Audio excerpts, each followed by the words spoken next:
The Branding Your Business podcast is for small business owners looking to build a customer favorite brand and a value-driven business. From solo shows covering marketing tactics to experts sharing their brand stories, each episode delivers actionable insights for entrepreneurs who want to impact the world. We're sharing how strategic moves and authentic connections can build a profitable business minus the burnout. Tune into the Branding Your Business podcast with me, Praise Santos McKenna of Come Plum, to design a brand your audience adores while building a life you love. Hi, everyone. Welcome back to the Branding Your Business podcast. My name is Praise Santos McKenna. I am your host and also the founder of the branding studio Come Plum in San Francisco, California.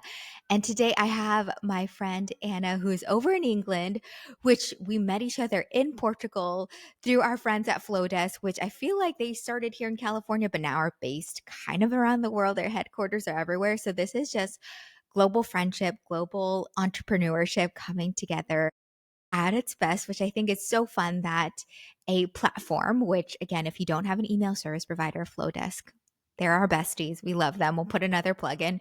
But they brought me and Anna on a retreat back in June and we met, we sang karaoke, we had a great time. And she also happens to be a designer, a lover of brand. She's an entrepreneur. So I knew I had to have her on the podcast. And this is also a selfish reason to just also reunite with my global friend. So let me tell you a little bit about her and then we'll get some juicy wisdom shared too. So Anna, aka Rosanna, she is a self-taught university dropout designer living in Cornwall, UK. She built her business creating custom Squarespace websites for personal brands and creatives for over 9 years, and now also teaches other website designers how to attract more of their dream clients and become in demand inside her content marketing courses and programs. In her spare time, she's also a travel and lifestyle blogger / content creator. Please, you have to check out all her beach tips. They are incredible. She's also a cozy gaming enthusiast and self-professed tech and AI nerd. So you can see why we're friends. You can see why we have a lot in common. And you can see why I had to have her on the show. Anna, you are a multidimensional, beautiful person who has had such an interesting journey to be where you are today. You've been in business for 9 years. Would you like to share about some of the twists and turns that have led you here to becoming the ByRosanna designer, educator, wonderful woman that you are today? Yeah, amazing. Well, first of all, thank you so much, Praise, for having me on this podcast. It is an honor and it is so lovely to catch up with you after we met in Portugal. Had so much fun singing karaoke with you with the Flowdesk team in random bars in Portugal. So I've been, as you said, a Squarespace website designer for over 9 years now. I started my business, that must be back in 2015 now, offering a few different services, but I ended up kind of narrowing down what I do into Squarespace website design, because that's really where my passions, I discovered, lie, in the actual designing and using Squarespace as a platform. So I've been offering custom website design now for creative businesses, mainly kind of female owned, personal brands and ambitious women for 9 years. And I've also recently started offering education courses, programs for other website designers as well. That's kind of happened mostly in the last sort of 3 years. So yeah, that's a little bit about me and how I got started doing what I'm doing. Yeah, I feel like entrepreneurial creative journeys are often similar in that you are talented, you are capable of so much. Recently, I posted a reel of just all the jobs she had and all the things that she's tried, because you've also tried photography, you also tried a fashion line. Can you tell us a little bit about those things that you were also probably good at, but that led you into niching down into Squarespace design?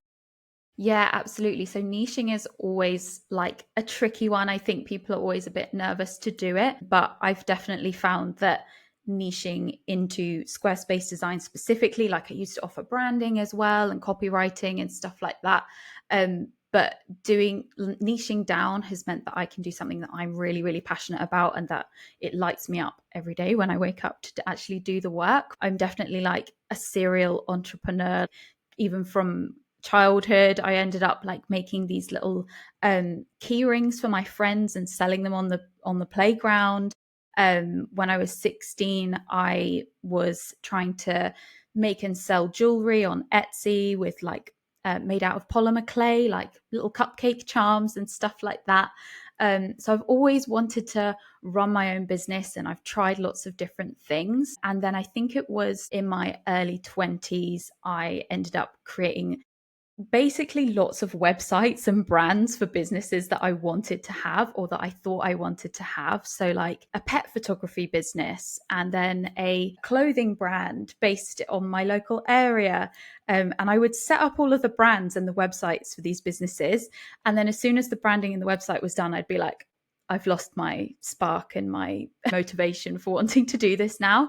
And after doing that a lot of times, I kind of realized maybe the thing that I really love is creating the brands and getting them online and doing all of the like marketing and website design setup. And it's not actually the business that I want to run. I don't actually want to do pet photography, food photography, running my own online shop of clothing. But what I actually love is the branding and the website design stuff. So that's where I kind of thought, okay, let me try this. And then I think what happens a lot for entrepreneurs, like when we get set up in business, like we want to say yes to a lot of things that are coming our way. So even though I found myself positioning myself as a website designer, I did end up saying yes and offering a lot of those other services that I mentioned, like logo design, marketing, copywriting, because I had the skill set and I was being asked to do it and I wanted to make the money. But after a few years of doing that and like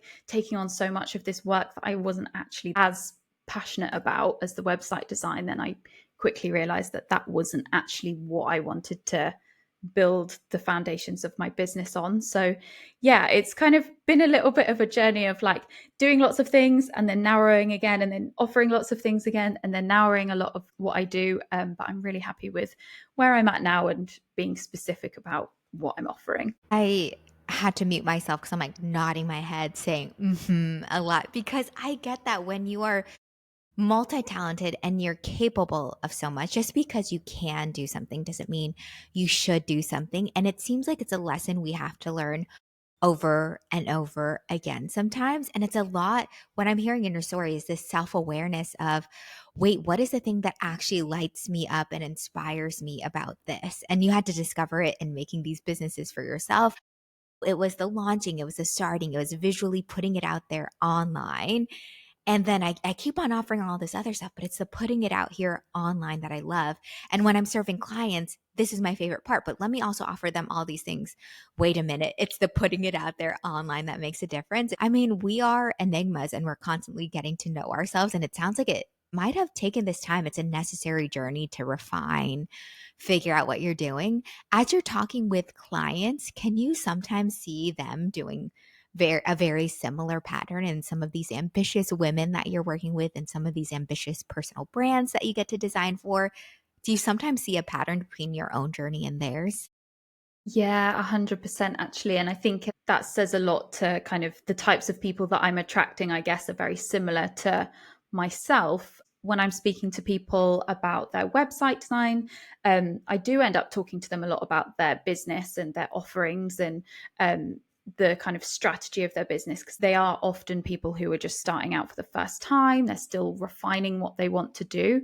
And I think I do, from my own self-awareness and knowledge and having been through that myself, it is nice for me to be able to offer that almost like not coaching, but like a bit of consultation or asking them questions about what is it that you really want to do and why would you offer this service if that's not really where your passion lies. And so I do kind of incorporate that a little bit into the strategy side and the consultation side of when I am doing the website designs for people, because I think that's really important. And it's not something that a lot of people are taught or a lot of people talk about when they are first starting up as well. So it's nice to have someone have that objective view on their business and really prompt them with those questions. It's really nice actually when you're starting to track the people who are just a couple years behind you, because you really get where they are. You really get their mindset. Like, I wish someone asked me this when I was launching my pet photography, jewelry design business too. So I feel like there's a surface levels that you have is, okay, I'm going to design you a website. And the additional benefits they get is an empathetic ear, someone to counsel and guide you. And someone, when you ask them, okay, what am I putting on your services page? Someone to truly actually like, but do you even like offering the service? Do you even connect? Do you get energized by that? And I feel like that is a huge secondary benefit or like secondary service that you are giving to your clients as well. So I feel like you are a holistic designer in that sense. Is asking those questions, is that kind of what led you into education? Is that what led you into wanting to coach others as well?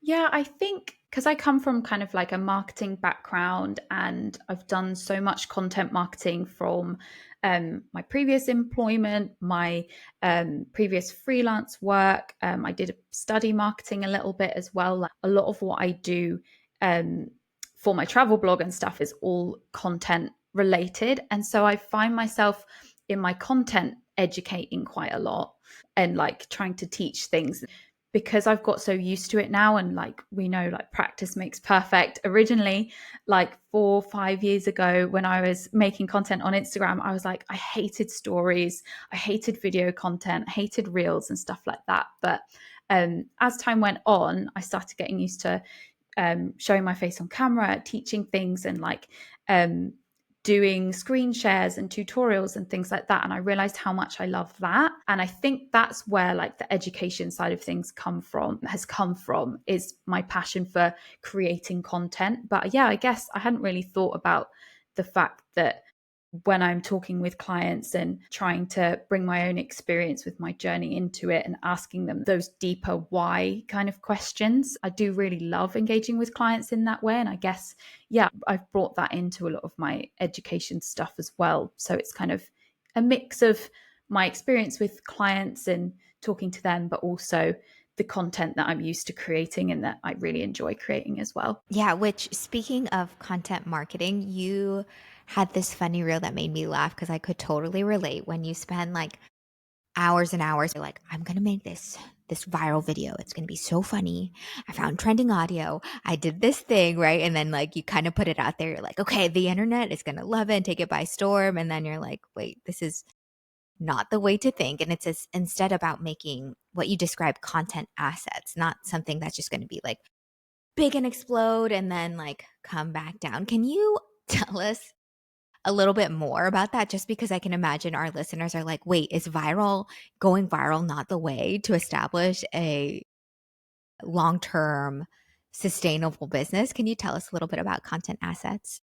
Yeah, so the whole thing comes from, like, I think we can all relate that reel that I made where you're spending all those hours trying to put something together using the trending things. We all want to go viral, or we all think that going viral is the best thing. Whereas what typically happens with social media content, whether that's Instagram, TikTok, threads, that kind of stuff, you'll see that initial hit of views. And what we're all trying to achieve is not just the first couple of hours getting a couple of hundred views. We're all trying to get that like longer lasting effect where we're getting thousands of views over the next couple of days. And that's what we're all trying to get. But it's quite hard and it's quite difficult. And even if we get that kind of couple of days or even a week of growing views, what happens most of the time with social content is it ends up kind of falling off a cliff after a week or so, and then you end up with no views. That video or that piece of content you created just fades into the background, fades into the noise because there's so much other content being created on those platforms. Whereas what a content asset is a piece of content that maybe in those first few days you don't get those views, that reach that you're looking for. But what it does is it grows over time, or at least maintains popularity over time, which is why I kind of call it an asset.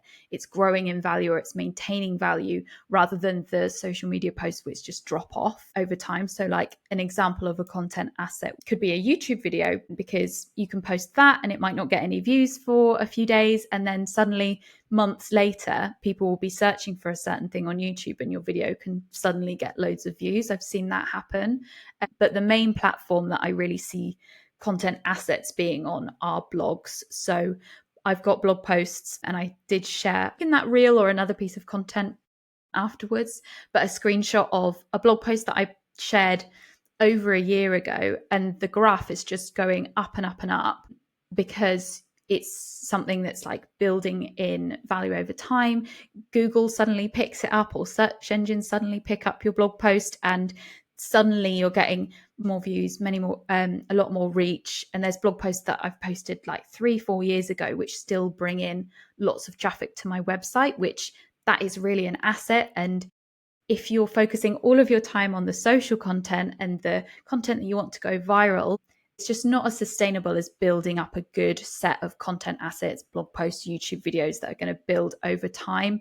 And I feel it's an effective use of your time to put that time and effort into creating content assets, where a lot of people do the opposite. So, well, it's hard just because in our day and age, we are still such instant gratification people, right? In our culture, we're like, no, I'm going to like do this one thing, go big, and then retire. Like we just want that thing, that big hit where we are not doing a sprint. We're doing a marathon of we want to be in business for a while. We want people to find us for a long time on the internet, find us and stay relevant. It takes the same amount of energy to make a reel, make a video for social when we could just make it for YouTube, right? Like when we can make it for YouTube and also be on a blog post, we can repurpose some of this content that lives a little longer rather than trying to get on the discover page or just trying to go crazy on the internet. And so that's a really good reminder, but it does take a few mental shifts, a different mindset to think about long term, because we're often like, oh my gosh, look at the views on this on Instagram. And then you're like, oh, wait, let me look at these things that I've worked on for years in the past and see if that has helped me over time. What other mindset shifts have you had to make as you've been content creating or even as you're designing for other brands? Are there some essential ways of thinking that don't come naturally to most entrepreneurs or small business owners? Are there things that have really helped you in your business? that's such a good question, and something that I'm talking about quite a lot at the moment, which is bringing in personality into your content, because obviously we've got AI now, and AI generated content is just it's such a commodity. Like anyone can hop on ChatGPT and create a blog post, or get it to create a blog post for you, and just spew out information. And I feel like when it comes to content, and also just the messaging on your website, or the way that you portray yourself online, information is not as valuable anymore. So if you're sharing a blog post about like 10 tips to do this, Instagram carousel post about like why you need a logo or why you need a website or something like that, anyone can find that and anyone can create that content nowadays. It's so easy because of AI. And so how you really want to stand out more now, and I'm on my own journey with this as well. I've definitely over the last 2 years tried to incorporate it more into what I do, but that is really showing more of your humanness and more of your personality, and just sharing like more little stories about your life, or bringing in your own expertise and your opinions as well, and really trying to share that in your content, but also in the messaging on your website. I think it is a big mindset shift for people, because a lot of us will have been taught, or will be coming at content creation from a place of, I want to look like 100% the expert and the professional and like a really established business. Whereas I think now the value is less in that, and it's more in the people that you're connecting with, and people really want to connect with other humans and see that more like vulnerable side, or see more of the behind the scenes. Like I try and share content around like my hobbies, like I love cozy gaming and my work from home desk setup, and when I go traveling or take the dogs for a walk, I try and share more about that, and really letting people in on the behind the scenes, which I don't think, it doesn't come naturally to everyone. Some people are great at it, some people are really really good storytellers and good at bringing people in behind the scenes, but for me it's definitely been, I've had to practice that, because I think just naturally I want to come across as like I know everything and I'm going to be the expert in this, but actually letting people in behind the curtain is what we're all going to be connecting to now, because we can just get everything else we need from AI content. So I think that's the biggest shift that I'm seeing that we need in content, and that I look for in content as well, but also that I'm trying to do more of, and that I'm trying to encourage my clients and the designers in my programs as well. I'm trying to encourage other people to be looking at it that way as well. Yeah, what I'm hearing from you is actually making personal brand personal, actually putting in your personality, your humanity, just because humans, we are actually very collectivistic in our makeup. We want to relate to someone too. And I realize I do that too when I'm on a course or a program. When someone shows me the human side or tells me a story about their life, I'm like, okay, I'm going to pay attention more to this framework or your top 10 things for blogging or something, because you told me that personal story. And it's just our human need, our ache to feel connected to this person. And you're totally right.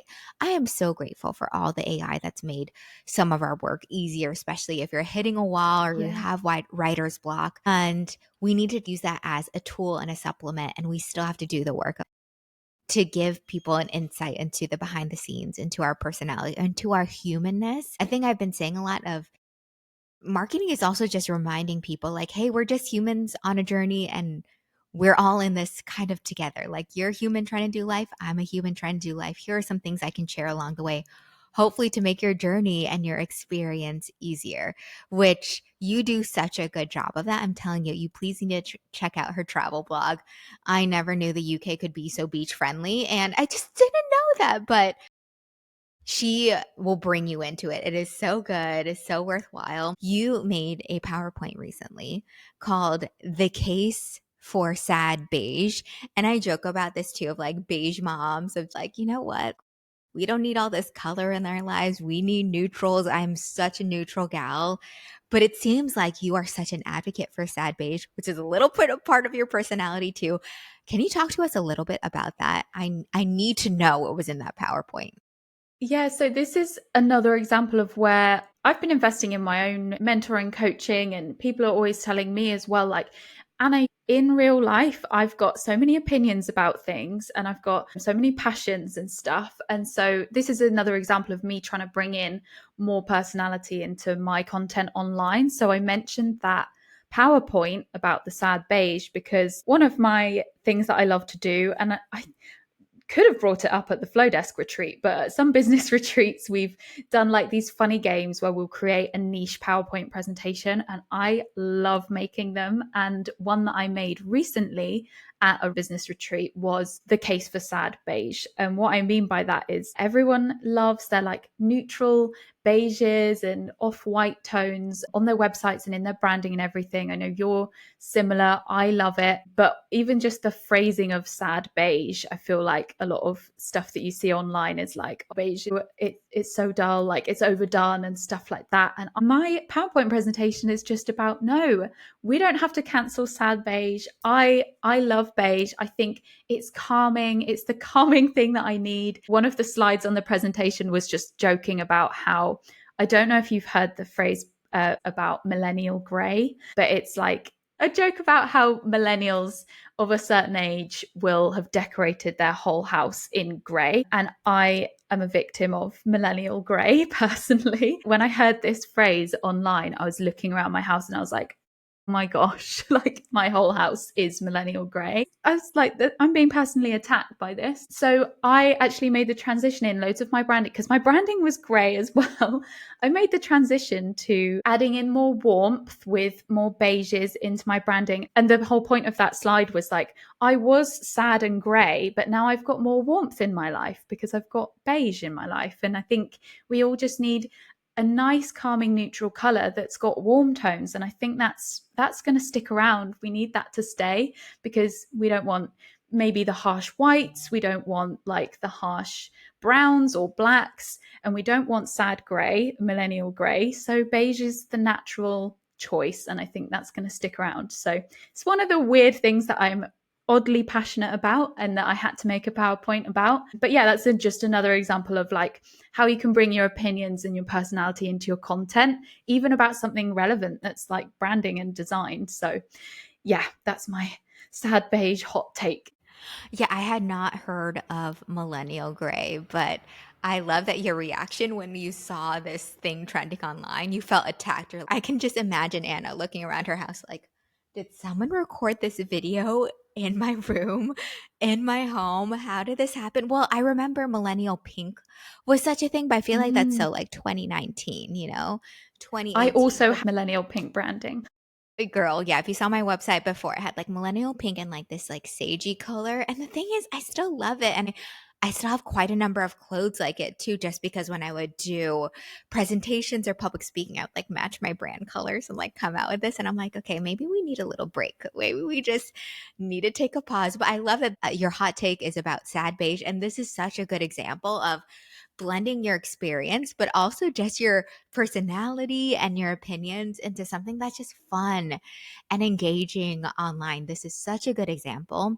We have so many people who they're just starting their business. Maybe they don't have the budget yet to hire their own designer, but they're like paying for a Canva account and they're like trying to do some things on their own. Are there some principles that you teach people if they're just beginning and just starting to dabble? Like maybe they bought a template, maybe they want to tweak some Canva templates. I talk to my designer friends and I have to remind them, like, you think this is so common knowledge, but it's not common knowledge to tell people to use the same font size. Are there some basic rules that you would tell some of our listeners if they're wanting to start designing some things for themselves, or just to give them a better eye when they are looking for a designer that could really help them as they're starting out their businesses?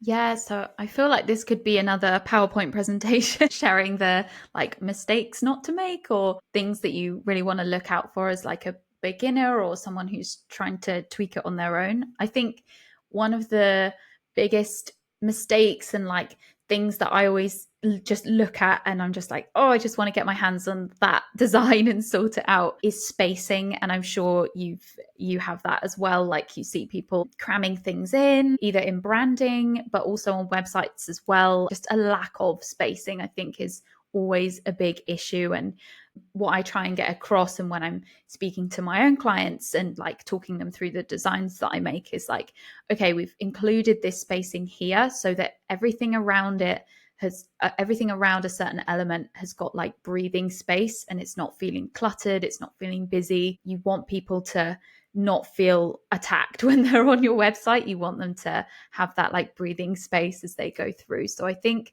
spacing is a big one.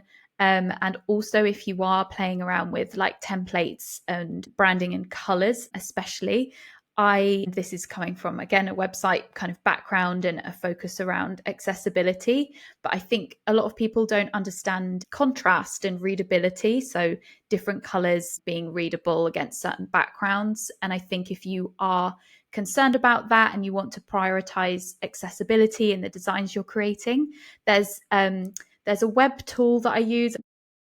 It's like Web Aim contrast checker. And I'm sure Praise can leave a link to that in the show notes or something. But it's basically where you can check that the background that you're using and the font color that you're using are actually readable and they meet with accessibility standards. And that's a free tool that anyone can use. So if you're struggling with contrast and colors and you want to make sure that you're approaching things with an accessibility and readability first look, then a tool like that is a really simple way that you can just up level what you're making. Yes, I could see Anna scrolling through her feed and Yeah. she sees someone using a template, but then cramming a lot of words in there, and you're like, or using colors. You're like, I actually can't read what you're trying to tell me to. And so those are such practical tools, and we'll put them in the show notes too, of just contrast checking and breathing space. This is also low key life advice. Make margin in your life, make margin in your graphics, that negative space so that people can digest the information. But if it's all text straight through, that's really not a graphic. You're sending out a document, you're sending out a book. It's not going to be captivating and it's not really going to leave an impression with the person reading it. So that is good advice. Again, for us, maybe who are more visual, we think this is so normal. But I know that we have listeners who are like, okay, this helps me understand what I'm making when I'm promoting something and putting that out there. So thank you so much for sharing that with us. I know that you educate a lot of designers, a lot of other creatives. If you think back to when you were first beginning your career, like if you could have been the you in your life where you could be like, hey, do you actually really want to offer that service? Are there other pieces of advice that you would tell a small business owner or a creative just starting out that you're like, hey, if I were to start again at year one, focus on this or give yourself grace about this, what would that piece of advice be? So I think, as I kind of touched on before, like the content assets is such a big thing that I'm really grateful that when I was starting out, obviously I had a bit of a background in marketing anyway, but I really enjoyed writing. And so I ended up creating all of these blog posts early on, which have become content assets. And so I think the content assets thing is a massive one in trying to prioritize your time to be as effective as possible by creating blog posts, or if blogging isn't your thing and you'd prefer to like do audio or visual, then YouTube videos, prioritizing those, and also email marketing as well. If there's one thing, and I know this is very marketing heavy, but that's kind of where my brain always goes. But if there's one thing I would have done differently, was it would be start my email list even sooner than I did, like straight away, and start capturing those email addresses of people that are interested in you, and people that are potentially going to be clients at some point in the future. And I think a lot of us leave that part until we're all set up and everything's perfect and we've refined all our offerings and we know exactly who we are in our business. But I think that having an email list is such a valuable asset to a business, and one that's going to help you grow and have a more sustainable growth type of business.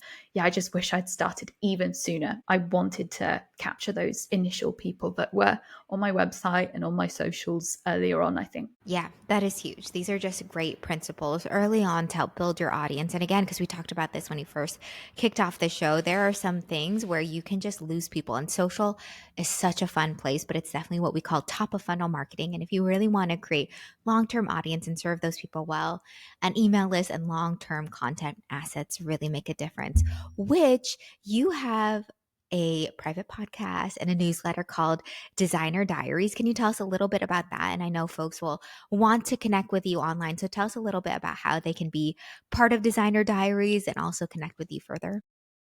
Yeah, sure. So I have a private podcast, which is called Designer Diaries, as you mentioned, which is kind of more of the behind the scenes of my business, talking about the marketing side of my business as well. So email list growth, creating those content assets. That's something that I cover in my private podcast series as well.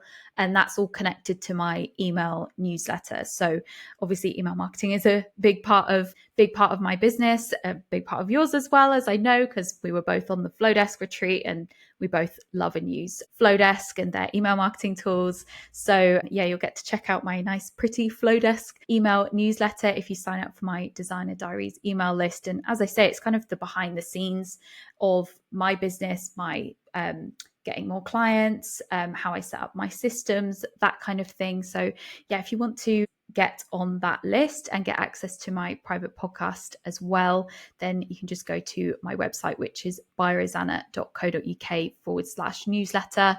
And it's all there for you ready to sign up. Okay, love it. And yeah, we'll include it in the show notes too. Thank you. Rosanna also has like a designer marketing plan template that we'll also put in the show notes too for these budding designers as they are starting out their career. But we do want to end the show with a fun game. Are you ready for games? I don't know if this is cozy gaming really, because it's like on a podcast. Maybe I should have instructed you, maybe get your blanket, maybe a nice sweater or scarf, but we're going to play a game. And it's real fun. And this is when I want you to get saucy and opinionated because you want your personality. And so I'm going to say 2 words with the word or in between, and you just tell me which one you want to pick. Does that make sense? Yeah, I'm excited. Yeah, love a game. Okay, are you ready? All right, so our first one, chill or demure? Chill. Beach or mountain? Beach. Squarespace or show it? Squarespace. Crop top or tank top? Crop top. Beer or wine? Wine. Nails painted or Painted. okay, last one. Aluminium or aluminum? Aluminium. I just can't. No, I can't. I can't with the aluminum. Sorry. There's another I in it, isn't there? That's my opinion. I guess Sorry. so, but when my friends from the UK come over, I'm just like, okay, how do I like put this into conversation again? Like, how can we just casually talk about aluminum or aluminium, however it is? That's so But thank you funny. so much for playing. That was the last one. You nailed it. There's some I kind of knew and some I really didn't know which one you would pick, but you are a chill beach, Squarespace, crop top kind of gal. Yeah, So exactly. you're still my people. This makes me so Of happy. course. Well, thank you so much, Anna, for joining me even as you wrap up your day and we're starting our day. This is just evidence of our continued global friendship. So thank you so much. We'll link all your things in the show notes, and I hope you have a great rest of your day. You too. Thank you so much for having me. It's been amazing to catch up.